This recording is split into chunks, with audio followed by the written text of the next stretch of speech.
বাবাসকল, মই আজি তোমালোকৰ বাবে অনুশীলনী 8.1ৰ কিছুমান ইম্পৰ্টেণ্ট মেট্ৰিকত আহিব পৰা MCQ আলোচনা কৰিম। 8.1ৰ কুৱেশ্যন নাম্বাৰ 1টো আমি চাওঁ। এইটো খুবেই ইম্পৰ্টেণ্ট হয়, আগতে কেইবাবাৰো এইটো মেট্ৰিকতো আহিছে। কি বুলি চাওঁ হা, তলৰ কোনটো অনুপাত একোটা সমানুপাত হ'ব। আমি চাব লাগে যে তলত 4টাকৈ অপশ্যন দিছে, প্ৰত্যেকতে কিছুমান অনুপাত দিয়া আছে। এই অনুপাতবিলাক কৰিলে কেনেকৈ ধৰণৰ হয় বা ইয়াৰ সমানুপাতবিলাক কোনটো সমানুপাত ওলাব সেইটো আমি বৰ্তমান চাব লাগে।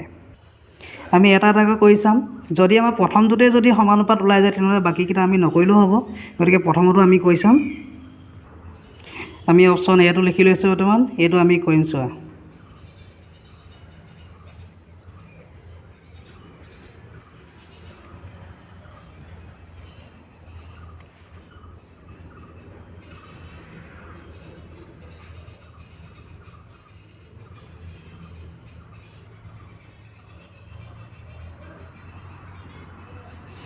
আমি এতিয়া বৰ্তমান কটাকটি কৰিম চোৱা, ওপৰতে তলতে কাটিম।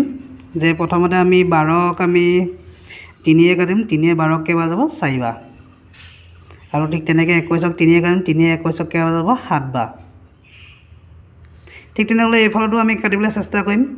32ক আমি 8য়ে কাটিম, আমাৰ 4 বাৰ যাব, 4 8 গুণ 32। আৰু 56কো আমি 8য়ে কাটিম, 7 বাৰ যাব। আমি দেখিলোঁ যে আৰু ৰাইট চাইডে যিটো আছে লেফ্ট চাইডেও একেটাই ওলাইছে। গতিকে আমি দুইটা চাইড সমান পাইছোঁ বৰ্তমান। আৰু 4 7, গতিকে আমি বাকীকেইটা অপশ্যন নকৰিলেও হ'ব। গতিকে আমি অপশ্যন 1টোৱে আমি ইয়াৰ অপশ্যন 1টোৱে আমি শুদ্ধ পাইছোঁ। এতিয়া আমি কুৱেশ্যন নাম্বাৰ 4টো চাম। ইয়াত কৈছে যদি পিঅ'ৰ ইকুৱেল টু 6 হ'লে কিউ ইকুৱেল 30 হয়। এতিয়া পিঅ'ৰ ইকুৱেল টু 2 হয় তেন্তে কিউৰ মান কিমান হ'ব বুলি দিছে। আমাক অপশ্যনো দি দিছে। অপশ্যন এত দিছে 12, অপশ্যন বিত দিছে 20, আৰু অপশ্যন চিত দিছে 10, আৰু অপশ্যন ডিত দিছে 15। আমাক এতিয়া কুৱেশ্যনটোত দিছে যে অপশ্যন পি ইকুৱেল যদি আমাৰ 6 হয়, কিউ ইকুৱেল 30 হয়। এতিয়া আমি চাব লাগিব যে পিঅ'ত 6 আৰু কিউ ইকুৱেল তেতিয়া কি কৈছে 30 হয়। আমি এতিয়া চাব লাগিব যে পিঅ'ৰ এই 6ৰ লগত কি ইনটু কৰিলে আমাৰ এই 30টো আমি পাওঁ। আমি নিশ্চয় জানো 6ৰ লগত 5 ইনটু কৰিলে মানে আমি 30 পাম। গতিকে আমি পাই গ'লে 5টো আমি উলিয়াই লৈছোঁ। ইয়াৰ পিছত আমাক প্ৰশ্নটোত আকৌ দিছে যে পিঅ' ইকুৱেল 2 বুলি কৈছে। পিঅ' ইকুৱেলটো আমাক 2 বুলি দিছে, তেন্তে কিউৰ মানটো আমাক কিমান বুলি দিছে। আগতে আমাক কিউ মানটো দি দিছিলে। পিঅ'ৰ মানটোৰ লগত কি সংখ্যা পূৰণ কৰি কিউ মানটো উলিয়াব লাগে সেই মানটো আমি উলিয়াই ল'লোঁ। ইয়াৰ পিছত আমাক আকৌ দিছে পিঅ'ৰ মানটো দি দিছে, কিন্তু এতিয়া আমাক কিউ মানটো দিয়া নাই। আমি এতিয়া কিউ মানটো কিমান হয় সেইটো উলিয়াব লাগিব। আমি অলৰেডি উলিয়াই থৈছোঁ এটা সংখ্যা, 5 সংখ্যাটো উলিয়াই থৈছোঁ। গতিকে আমি পিঅ'ৰ লগত পি মানটোৰ লগত, পি মানটো হ'ল 2ৰ লগত আমি এতিয়া 5টো পূৰণ কৰিম। 2 5 গতিকে আমাৰ কিমান হ'ল 10 হ'ল। আমি এতিয়া গম পালোঁ যে আমাৰ কিউ মানটো কিমান হ'ব 10 হ'ব। আমি এতিয়ালৈকে কুৱেশ্যন নম্বৰ 1 আৰু কুৱেশ্যন নম্বৰ 4টো কৰিলোঁ। এতিয়া আমি চাম কুৱেশ্যন নম্বৰ 5টো। 5ত কি দি আছে চোৱা, তলৰ তালিকাখনৰ খালী ঠাইত ৱাইৰ মান এতিয়া চোৱা আমাক এখন তালিকা দিছে। তালিকাত দিছে এক্সৰ ঘৰখিনি দিছে আৰু ৱাইৰ ঘৰখিনি দিছে। ইয়াত দিছে চোৱা এক্সত যদি 1 হয় ৱাইত কিমান হ'ব 32 হ'ব। আৰু এক্সত যদি 2 হয় ৱাইত 16 হ'ব। এক্সত যদি 4 হয় ৱাইত 8 হ'ব। এক্সত যদি 8 হয় ৱাইত কিমান হ'ব। আমাক এইটোৱে উলিয়াবলৈ দিছে যে ৱাইত আমাৰ এই সংখ্যাটো কিমান ওলাব এই ঘৰটোত। আমাক অপশ্যন দি দিছে। অপশ্যন এত দিছে 8, অপশ্যন বিত দিছে 6, অপশ্যন চিত দিছে 4, অপশ্যন ডিত দিছে 2। এতিয়া আমি এই যে এক্সৰ মানবিলাক ধৰিলে ৱাই মানবিলাকনো কেনেকৈ পালে সেই অনুশীলনটো চাই কিনে আমি 8ৰ মানটো উলিয়াব লাগিব। এতিয়া প্ৰথমতে চোৱা এক্সত যদি 1 হয় ৱাইত কিমান হ'ব 32 হ'ব। আৰু এক্সত যদি 2 হয় ৱাইত কিমান বুলি কৈছে 16 বুলি কৈছে, মানে 2ৰ লগত 16 ইনটু কৰিলে আমি 32 পাম। আৰু এক্সত যদি 4 হয় ৱাইত 8 বুলি কৈছে, মানে 4ৰে যদি 8ক যদি ইনটু কৰোঁ নহয় এতিয়া 32 পাম আমি। ঠিক তেনেকৈ ইয়াত যদি এক্সত যদি 8 দিয়ে তেনেহ'লে ৱাইত আমাৰ কিমান হ'ব মানে আমি এই 8ৰ লগত কি সংখ্যা এটা ইনটু কৰিলে আমি 32 পাম সেই সংখ্যাটো চাব লাগে আমি নিশ্চয় জানো যে 8ৰ লগত আমাৰ কিমান ইনটু কৰিলো 4 ইনটু কৰিলো যে 8ৰ লগত আমি এই 4টো ইনটু কৰিলে আমি 32 পাম চাই লওঁ আমি 8 আছে 8ৰ লগত যদি আমি 4 ইনটু কৰোঁ আমাৰ কিমান ল'ব 32 ওলাব আমি গম পালোঁ যে ইয়াৰ অপশ্যন আমাৰ এটো শুদ্ধ নহয় বি নহয় আমাৰ অপশ্যন কোনটো শুদ্ধ হ'ব চিটো শুদ্ধ হ'ব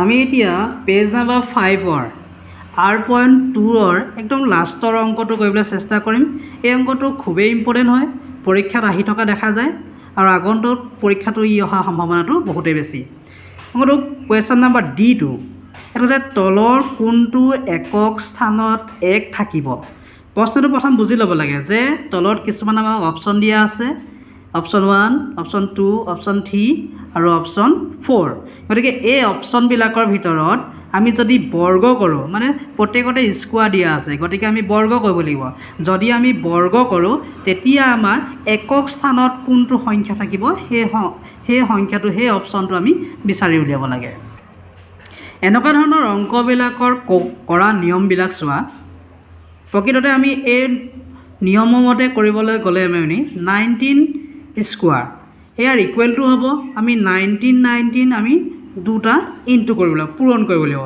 যিমানটো ওলায় আমাক হেয়াৰ একক স্থানত মানে যিকোনো এটা যদি সংখ্যা ওলাই যায় লাষ্টৰ একক স্থানৰ সংখ্যাটো আমাক উলিয়াব লাগে একক স্থানত কি পাম সেইটো আমি বিচাৰি উলিয়াব লাগে কিন্তু যিহেতু এইবিলাক 1 নম্বৰীয়া কুৱেশ্যন গতিকে ইয়াত সময়টো বহুতেই কম থাকে গতিকে আমি সময়টো যদি আমি সঠিকভাৱে নিৰ্ণয় কৰিবলগীয়া হয় সময়টো যদি বচাবলগীয়া হয় তেনেহ'লে আমি কিছুমান শ্বৰ্ট ট্ৰিক্স ইয়াত এপ্লাই কৰিব লাগিব এতিয়া চোৱা মই শ্বৰ্ট ট্ৰিক্সত এপ্লাই কৰি তোমালোকক কৈ দেখাইছোঁ যে অপশ্যন 1ত কি দিছে 19 স্কোৱাৰ মানে আমি চাম যে লাষ্টৰ সংখ্যাটো কি আছে 9 আছে আৰু স্কোৱাৰ মানে 2 মানে 9 আমি দুটা পইণ্ট পাম 9 দুটা কৰে 80 আমি 1 পাম আমি প্ৰথম অপশ্যনটোতে ইয়াৰ উত্তৰটো পাই গ'লোঁ যে একক স্থানত কি থাকিব আমাৰ 1টো থাকিব একক স্থানত আমাৰ 1 থাকিব গতিকে অপশ্যন 1টোৱে আমাৰ শুদ্ধ হ'ব তথাপিও আমি 2 নম্বৰ অপশ্যনটো কৈ চাওঁ কিজান তাতো ওলাই যায় অপশ্যন 2ত চোৱা 34 আছে স্কোৱাৰ আছে এতিয়া চাম ঠিক আগতো কোৱাৰ নিচিনা লাষ্টৰ 4টো স্কোৱাৰ কৰিম আমি 4টো যদি স্কোৱাৰ কৰোঁ 4 কৰিলে 4 গুণ আমাৰ কিমান হ'ব 16 হ'ব ইয়াত কি হ'ব লাষ্টৰ সংখ্যাটো আমাৰ 6 আছে এইটো আমাৰ কেনচেল ই নহ'বই আৰু ইয়াৰ লগতে আমি চাম যে অপশ্যন 3টো কৈ চাম